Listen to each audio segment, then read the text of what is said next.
شباب تانية ثانوي الشعب الأدبية، ازيكم عاملين ايه؟ معاكم مستر مايكل عاطف من قناة هنذاكر ماس. النهارده هنحل التقييم بتاع الأسبوع العاشر. نبدأ كده مع بعض بموديل 1. بيقول لك find the sum of the geometric sequence 100 50 25 and so on. طيب احنا اتفقنا في ان انا اقدر اجيب الاس ان او السم في العموم لأي سيريس، وهو طبعا هو قال لي انها جيومتريك فاكيد بعمل ديفايد. طيب قلنا في حاجة مهمة، ايه هي الحاجة المهمة دي؟ قلنا سيادتك ان انا دلوقتي لما اجي واشتغل في الجيومتريك لازم يكون في كونديشن كده موجود. ايه هو؟ ان انا لازم تكون الار اللي هي الكومن ريشيو لازم تكون less than ال1. again less than ال1. يعني لو طلع الكومن ريشيو more than ال1 الموضوع انتهى كده، اصلا مش هقدر كوت اجيب لها السم. اوكي، طبعا النقطة انا بجيب السم بتاعي infinite sequence. again infinite sequence، وانت نقط تقدر تعرف النقط نهايتها كام معاك اللاست تيرم، او هو قال لك اعمل لي sum ل 5 تيرم او 6 تيرم زي ما كان عامل في التقييم بتاعي الاسبوع التاسع. نو، فاوريدي هبتدي دلوقتي اشتغل عن طريق قانون زي ما قلت لك لازم يكون الكومن ريشيو less than ال1. تعالى كده نشوف مع بعض.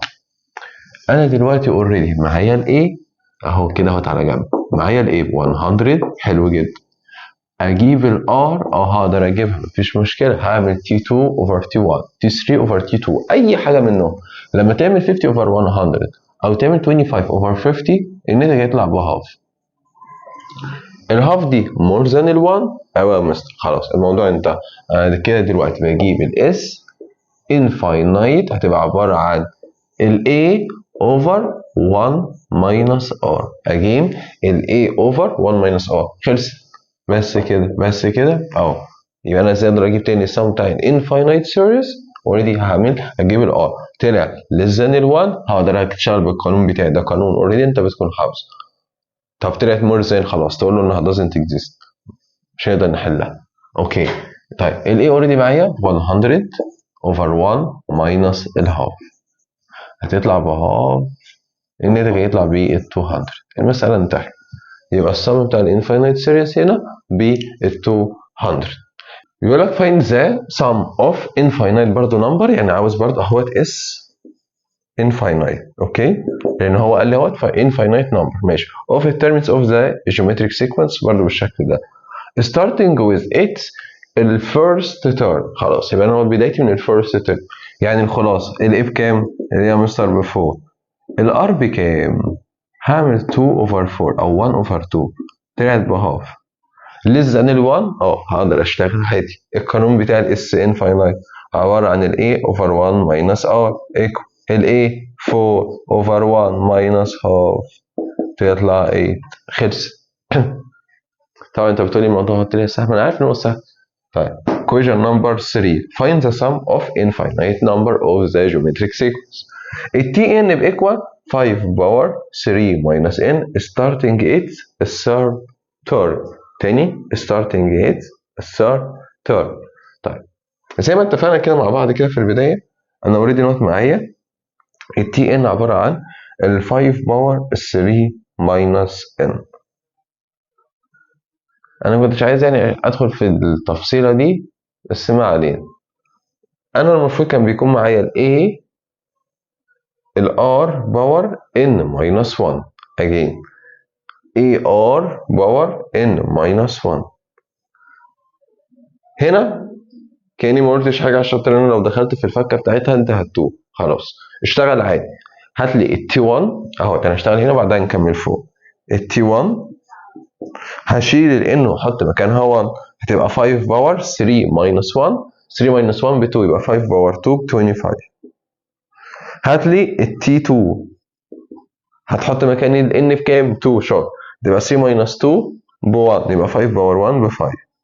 هات لي التي 3 ايكوال 3 minus 3 ب 0 يبقى 5 باور 0 ب 1. اي حاجه باور بتاعها ب 0 يبقى ب 1. انا هقف لحد كده. طيب الايه معاك بكام؟ سمعتك انت بتقولي ب 25. هقول لك شغلك صح بس هنا مش هتكون ب 25. هتقول لي ليه؟ ما انت عمال تقول لي من الصبح ان الفيرست ترم هو الايه. هقول لك بس هو هنا قال لك لما تيجي تعمل سم الفيرست ترم بتاعك هيبقى الثيرد ترم. ايه الجنان ده؟ اهو بيقول لك starting its third term، لما تكون بدايتك الترم الثالث. فلما تكون بداية الترم الثالث يبقى كده الايه بقت عبارة عن التي 3. تاني مسألة نقطة الايه هتبقى عبارة عن التي 3 اللي هي بكام؟ ب1. يبقى كده هنا الايه ب1. خلاص كده اعتقد هو انت تقدر تقتنعت بيها. اوكي. الكومن ريشيو خلاص، لا عادي الار عادي مفيش مشكله، اعمل اي واحده. احنا اتفقنا ان في الجيومتريك كل الريشيو بيكونوا ايكوالز لبعض. تعمل تي 2 اوفر تي 1، تي 3 اوفر تي 2، 1 اوفر 5، 5 اوفر 25. الخلاصه ان هتطلع الناتج كومن ريشيو ب 1 اوفر 5. تقول لي يا مستر ما اعرفش هو ال 1 اوفر 5 ليس ذان ال 1 ولا لا؟ اقول لك حطها على الكالكوليتر ودوس اس دي، لقيت الريشيو او الفراكشن الموجود طلع ان هو اقل من ال 1 يبقى اوريدي تاخدها. اوكي. طبعا النقط دي هتطلع برده less than ال 1. تعالى برده كده نتاكد. ادي 1 اوفر 5 تطلع ب 0.2. اوكي تطلع ب 0.2. وفي العموم يعني عشان خاطر بس تبقى هنت بالنسبه لك، لو لقيت دايما في فراكشن بالذات عشان انت اوريدي اهوت انت مش تعرف، لو لقيت النيميريتور less than الدينومينيتور يعني اللي فوق اقل من اللي تحت اوريدي هي اقل من ال1. ده في العموم. امتى كانت تكون مور ذان ال1؟ لو لقيت النيميريتور مور ذان الدينومينيتور ساعتها كنت هقول له doesn't exist او undefined عشان نقدر نحلها. اوكي. طيب اوريدي دوت بقى خلاص less than ال1. يس خلاص هقدر اجيب اوريدي السم. هتعمل ايه؟ هقول له الاس infinite equal الاي ب 1 over 1 minus ال 1 over ال 5 equal 1 minus ال 1 over 5 ب 4 over 5 تبقى 5 over 4 مثلا. ده ادي يا سيدي كان اول 3 equation. بالنسبه لكويشن نمبر 4، كويشن نمبر 5 اتفه من التفاهه، الشكل بتاعهم بس هو اللي يخوف. هو بيقول لك show that ان الفانكشن دي اللي هي g of الاكس is an antiderivative of the الفانكشن التاني. يعني ايه antiderivative؟ يعني سيادتك لما تيجي تعمل derivative للفانكشن اللي فوق تطلع هيها الفانكشن التاني، يبقى هي بالفعل تبقى antiderivative. ده لو طلعت، ما طلعتش خلاص. طب تعالى كده نشوف. هات لي الجي داش اوف الاكس، هنزل ال 7 تبقى ملتبلاي 1 اوفر 7 تبقى ب 1، وهنزل الاكس وماينس الباور 1 يبقى اكس باور 6. هل ده هو عباره عن الاف اوف الاكس؟ تقول لي يبقى الجي داش اوف الاكس ايكوال الاف اوف الاكس، يبقى ساعتها ديت از انتي ديريفيتيف.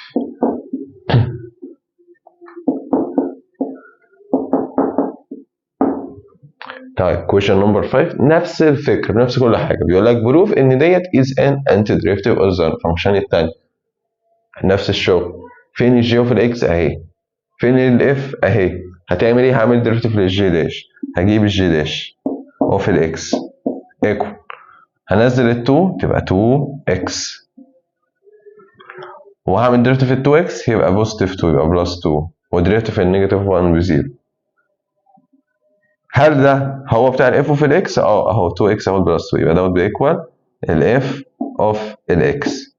طب طالما ده هو الجي داش اوف اكس هو الاف اوف الاكس، يبقى هي برضه از انتي ديريفيتيف.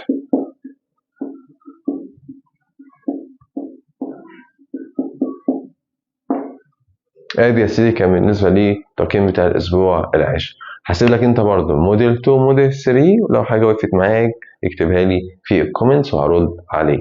حابب اقول لك في النهايه ما تنساش تعمل لايك وتعمل شير للفيديو عشان تستفيد زمايلك زي ما انت استفدت. كان معاك مستر مايكل عاطف من قناه هنذاكر ماس. سلام.